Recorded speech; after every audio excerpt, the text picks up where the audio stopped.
নমস্কার বন্ধুরা, শ্রাবণী রান্নাঘরে আপনাদের সবাইকে স্বাগত জানিয়ে আমি প্রতিদিনের মতো আবারও আজকের একটা রান্নার ভিডিও নিয়ে আপনাদের সামনে চলে এসেছি। আজকের আমি আপনাদের কাঁচকলা দিয়ে একটা অসাধারণ রেসিপি বানিয়ে দেখাবো।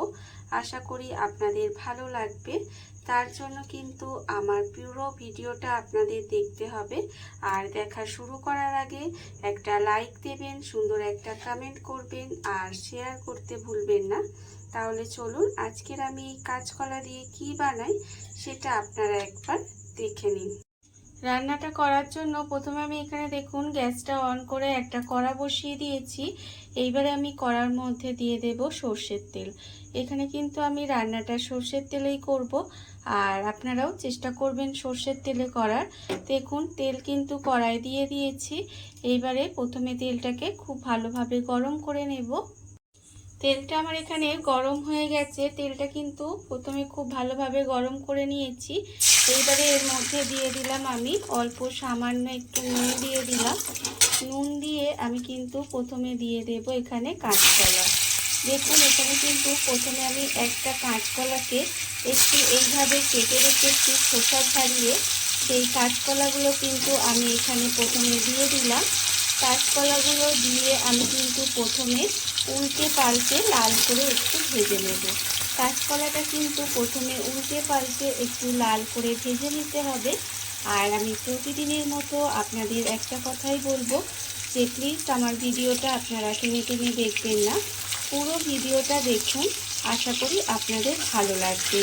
দেখুন আপনারা তো কাঁচকলা দিয়ে অনেক রকম রেসিপি বানিয়ে খেয়েছেন, একবার এইভাবে কাঁচকলার রেসিপিটা বানিয়ে দেখবেন।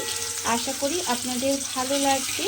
ঘরে থাকা সামান্য কিছু উপকরণ দিয়ে রান্নাটা হয়ে যাবে, আর ভীষণই তাড়াতাড়ি রান্নাটা হয়ে যায়। খেতে কিন্তু অসম্ভব ভালো লাগে। দেখুন এইভাবে কিন্তু আমি উল্টিয়ে পাল্টিয়ে প্রথমে কলাগুলো একটু ভেজে নেব। কাঁচকলাগুলো আমার এখানে লাল লাল করে ভাজা হয়ে গেছে। কাঁচকলাগুলো আমি আলাদা করে তুলে রেখে দেব। কাঁচকলাগুলো কিন্তু এইভাবেই একটু ভেজে নিলে হবে। দেখুন এগুলো ভাজা হয়ে গেছে, এগুলোকে আমি তুলে রেখে দেব। আর আমার নতুন বন্ধু পুরনো বন্ধু সবাইকেই বলছি আমার তরফ থেকে অনেক অনেক ভালোবাসা। পুরনো বন্ধুদের বলছি আপনারা আমার পাশে এইভাবে আছেন, তার জন্য আপনাদের অসংখ্য অসংখ্য ধন্যবাদ জানাই। আর যারা নতুন বন্ধু হয়ে আমার চ্যানেলটাকে সাবস্ক্রাইব করছেন তাদের বলবো যে প্লিজ আমার চ্যানেলটা আপনারা যখন সাবস্ক্রাইব করবেন পাশে থাকা বেল বাটনটা অবশ্যই প্রেস করবেন, যাতে আমি যখনই নিত্য নতুন ভিডিও আপলোড করি সবার প্রথমে আপনাদের কাছে নোটিফিকেশান চলে যাবে আর আপনারা আপনাদের সময় মতো ভিডিওটা দেখে নিতে পারবেন। দেখুন কলাগুলো তুলে নিলাম। এইবারে এর মধ্যে দিয়ে দিচ্ছি আমি আলু। এখানে আমি ছোট ছোট দুটো আলু এইভাবে একটু ডুমো করে কেটে রেখেছিলাম, সেই আলুটা আমি এখানে দিয়ে দিলাম। আলুটা দিয়েও কিন্তু আলুটা আমি এখানে লাল করে ভেজে নেব। কলাটা যেরকম আমি এখানে লাল করে ভেজে নিয়েছি, আলুটাও কিন্তু এখানে প্রথমে এইভাবেই একটু লাল করে ভেজে নিতে হবে। আলুগুলো আমার এখানে লাল করে ভাজা হয়ে গেছে। আলুগুলোও কিন্তু আমি এখানে লাল লাল করে ভেজে নিয়েছি। এবার আলুগুলোকেও আমি আলাদা করে তুলে রেখে দেব। আলুগুলো আলাদা করে তুলে রেখে দিয়েছি। এবার রান্নাটা এই তেলের মধ্যেই করব। তার জন্য দেব প্রথমে অল্প সামান্য একটু কালো জিরে ফোড়ন দিলাম। কালো জিরে ফোড়ন দিয়ে কালো জিরেটা একটু তেলের মধ্যে নাড়াচাড়া করে ভেজে নেব। যখন দেখবেন ভাজা হয়ে গেছে তখন আমি এর মধ্যে দিয়ে দেব পেঁয়াজ কুচি। এখানে কিন্তু একটা মাঝারি সাইজের পেঁয়াজের আমি আধখানা দিয়েছি, খুব বেশি দিইনি। আধখানা পেঁয়াজ এইভাবে একটু ছোট ছোট করে কুচি করে রেখেছি, সেই পেঁয়াজটা আমি এখানে দিয়ে দিলাম। দিয়ে পেঁয়াজটা কিন্তু প্রথমে একটু লাল করে ভেজে নেব। পেঁয়াজটা কিন্তু এখানে একটু লাল করে ভেজে নিতে হবে। আর আমি আগেও বলেছি রান্নাটা ভীষণই সহজ, বাড়িতে থাকা সামান্য কিছু উপকরণে রান্নাটা হয়ে যায়, অথচ খেতে কিন্তু ভীষণই ভালো হয়। দেখুন পেঁয়াজটা কিন্তু আমি এখানে একটু লাল করে ভেজে নিচ্ছি। পেঁয়াজটা আমার এখানে লাল করে ভাজা হয়ে গেছে। এইবারে আমি এর মধ্যে দিয়ে দেব, দেখুন এখানে আমি রেখেছি আন্দাজ মতো নুন, 1 চামচ হলুদের গুঁড়ো, আর রেখেছি এখানে 1 চামচ কাশ্মীরি লঙ্কার গুঁড়ো।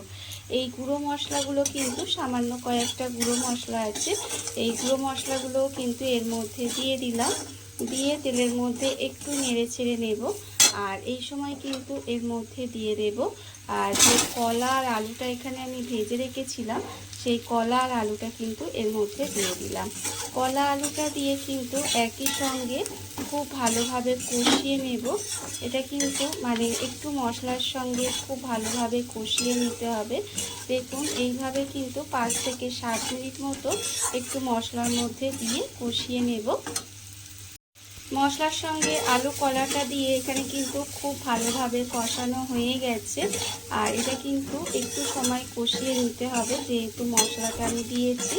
আমার কিন্তু এটা কষানো হয়ে গেছে। এবার আমি এর মধ্যে দিয়ে দেব জল। এখানে কিন্তু আমি খুব বেশি জল দেব না, অল্প সামান্য, আলু আর কলা যেহেতু ভাজাই আছে তাই খুব অল্প সামান্য একটু জল দিয়ে দিলাম। জল দিয়ে এবারে গ্যাসটাকে লো করে দিয়ে একটু ঢাকা দিয়ে এটা রান্না হতে দেব। এটা কিন্তু একটু গ্যাসটা লোতে দিয়ে ঢাকা দিয়ে রান্না হতে দিতে হবে, মানে কলা আলুটা সেদ্ধ হতে দিতে হবে। যতক্ষণ এখানে আলু কলাটা সেদ্ধ হচ্ছে ততক্ষণে একটা মশলা আমি রেডি করে নেব। তার জন্য আমি নিয়েছি এখানে, দেখুন এখানে কিন্তু 2 চামচ মতো পোস্ত নিয়েছি। সেই পোস্তটা মিক্সির মধ্যে দিয়ে দিলাম। আর দেব এখানে ঝালের জন্য 2টো কাঁচা লঙ্কা। কতটা ঝাল খাবেন সেটা কিন্তু আপনারা বুঝে কাঁচা লঙ্কাটা দেবেন। আমি কিন্তু আগে কালারের জন্য সেখানে কাশ্মীরি লঙ্কার গুঁড়ো দিয়েছি, আর আমি এখানে ঝালের জন্য কাঁচা লঙ্কা দিলাম।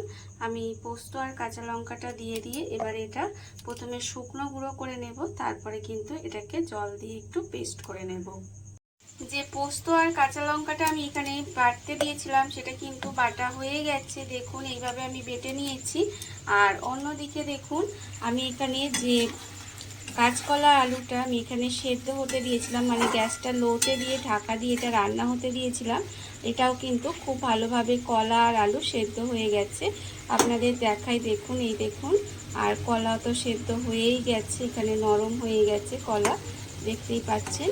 যখন দেখবেন এইভাবে এটা সেদ্ধ হয়ে এসছে তখন কিন্তু আমি এর মধ্যে দিয়ে দেব এই যে পোস্ত আর কাঁচা লঙ্কাটা বেটে রেখেছিলাম। এই রান্নাটায় কিন্তু এই পোস্ত আর কাঁচা লঙ্কাটা দিয়ে দিলাম।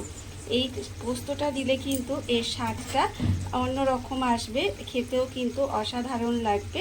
দেখুন এখানে কিন্তু আমি পোস্তটা দিয়ে দিয়েছি, আর এখানে মিক্সিটার মধ্যে অনেকটা পোস্ত লেগেছিল, সেটা ধুয়ে অল্প সামান্য একটু জল দিয়ে দিলাম এখানে কিন্তু। আর দেখুন জল দিয়ে আমি কিন্তু এটা একটু ভালোভাবে মিশিয়ে নেব। এইভাবে কিন্তু মিশিয়ে 5 মিনিট মতো একটু রান্না হতে দেব এইভাবে। আর এতক্ষণ পর্যন্ত যারা আমার ভিডিওটা দেখছেন অথচ একটা লাইক দিতে ভুলে গেছেন, তাদেরকে বলছি অবশ্যই একটা লাইক দিয়ে দেবেন। দেখুন আমি কিন্তু এইভাবে 5 মিনিট মতো একটু রান্না করে নেব। পোস্তটা দিয়ে আমি কিন্তু এখানে 5 মিনিট মতো একটু রান্না করে নিয়েছি। দেখুন রান্না কিন্তু আমার এখানে রেডি হয়ে গেছে। আর এটা কিন্তু এরকমই একটু মাখো মাখো হবে রান্নাটা। এটা আপনারা ভাত দিয়েও খেতে পারেন, রুটি পরোটা দিয়েও খেতে পারেন, খেতে কিন্তু ভীষণ সুন্দর হয়। দেখুন এবার আমি রান্না রেডি হয়ে গেছে। দেব একটা পাকা চিরা কাঁচা লঙ্কা এর মধ্যে দিয়ে দিলাম। আর দেব আমি একটু ওপর থেকে কাঁচা সর্ষের তেল, অল্প একটু কাঁচা সর্ষের তেলের মধ্যে দিয়ে দিলাম। দিয়ে আমি এটা মিশিয়ে দেব। মিশিয়ে দিলেই কিন্তু দেখবেন কাঁচকলার রেসিপিটা রেডি হয়ে যাবে। আপনারা তো একই রকম বা অনেক রকমভাবে কাঁচকলা রান্না করে খেয়েছেন, একবার এইভাবে বানিয়ে দেখবেন, আশা করি আপনাদের ভালো লাগবে। দেখুন আমার কিন্তু রান্না হয়ে গেছে। এবার আমি গ্যাসটা অফ করে দিলাম আর আপনাদের পরিবেশন করে দেখাবো ঠিক কেমন হলো। দেখুন বন্ধুরা, বাড়িতে থাকা কত অল্প উপকরণে কত অল্প সময় কত সুন্দর একটা কাঁচকলার রেসিপি তৈরি হয়ে গেছে, আপনারা দেখতেই পেলেন। আর এটা কিন্তু খেতে অসম্ভব সুন্দর হয়। এইভাবে আপনারাও কিন্তু একদিন হলেও বানিয়ে দেখতে পারেন। আর এই ভিডিওটা যদি আপনাদের ভালো লেগে থাকে আপনারা যদি ফেসবুক থেকে দেখে থাকেন পেজটি ফলো করে দেওয়ার অনুরোধ রইল, আর যদি ইউটিউব থেকে দেখে থাকেন চ্যানেলটি সাবস্ক্রাইব করে নেওয়ার অনুরোধ রইল। তাহলে চলুন ভিডিওটা আমি এখানেই শেষ করছি। আপনারা সবাই ভালো থাকবেন, সুস্থ থাকবেন। আবারও হাজির হব নতুন কোনো রান্না নিয়ে।